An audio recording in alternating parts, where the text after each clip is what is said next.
দেশে খাম্বা আছে কিন্তু বিদ্যুৎ নাই।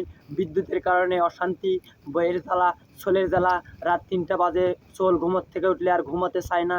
বউ পেঁচাল পারে, বউ বলে যে কি এমন বাড়িতে বিয়ে হয়েছে যেই বাড়িতে কারেন্ট নাই, যেই বাড়িতে আলো নাই, যেই বাড়িতে বাতাস নাই, সেই বাড়িতে সংসার আমি করব না।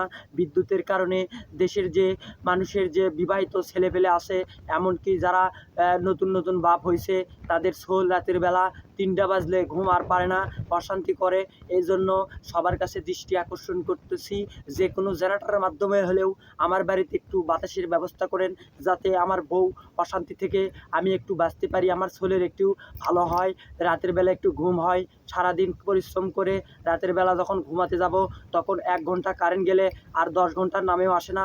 এটাই হচ্ছে মানুষের সমস্যা, বিশেষ করে সমস্যা পাড়ার প্রতিবেশী এবং আমার শ্বশুরবাড়ি এলাকার লোকজনদেরকে।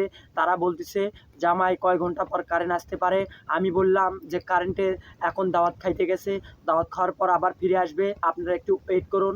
যেই কারণে আমার বউ আমার সাথে পেঁচাল পারে। তো দর্শক, এই মাত্র ২ মিনিট ১ সেকেন্ডের জন্য আমি বিরতি নিচ্ছি। হ্যাঁ, এখন শুনবেন কটের খবর। কট মানুষের জীবনে একটা ভালো একটা জীবনের দিক থেকে একটা ভালো একটা ডিসিশন। মানুষ এখন ভাত খায় না, অথচ কট খায়। কট খাইতে গেলে ধরা খায়, ধরা খাইলে মার খায়, মার খাওয়ার পর বিয়ে হয়, বিয়ে হওয়ার পর কিন্তু বাসায় নিয়ে যায়, আর বাসায় গিয়ে বড় বউয়ের পেঁচাল, আরও নানান ধরনের পেঁচাল, এগুলো অশান্তি আর ভালো লাগে না। তো এই সময় একটা বিরতি হয়ে যাক। তোরা দেখ, দেখ, দেখ রে সাইয়া, কৃষক শ্রমিক পানি দিচ্ছে গাজী পান দিয়া। তোরা দেখ, দেখ, দেখ রে সাইয়া, কৃষক শ্রমিক পানি দিচ্ছে গাজী পান দিয়া। দেশের প্রথম নাম্বার 1 ব্র্যান্ড প্লাস্টিকের এই নতুন পানির প্রকল্প আপনিও পেতে পারেন আপনার ঘরে, আলোকিত সন্তান। দর্শক, পরবর্তী সময়ে আমি আবারও ফিরছি। ২ মিনিট বিরতি। কিস্তির কারণে অনেক মানুষ ঢাকার যা পড়ে থাকে, বিভিন্ন গার্মেন্টসে যে কাজকর্ম করে খায়। সেই সাথে আমি আপনাদের আছি, আমিও মাঝে মধ্যে ঢাকা চলে যাই দেনার কারণে। কারণ দেনা মানুষের জীবনে একটা বড় সম্পদ, আর এই সম্পদ দেনার কারণেই কিন্তু হয়ে থাকে।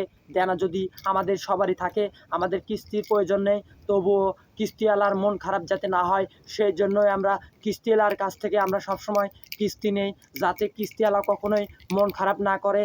তো সেই জন্যই কিস্তি নেওয়া। অনেক সময় কিস্তিওয়ালা আড়া জঙ্গলে আমাদের খুঁজতে যায়, খুঁজতে গিয়েও আমাদের পায় না। এটা আমাদের দৈনন্দিন জীবনের সমস্যা।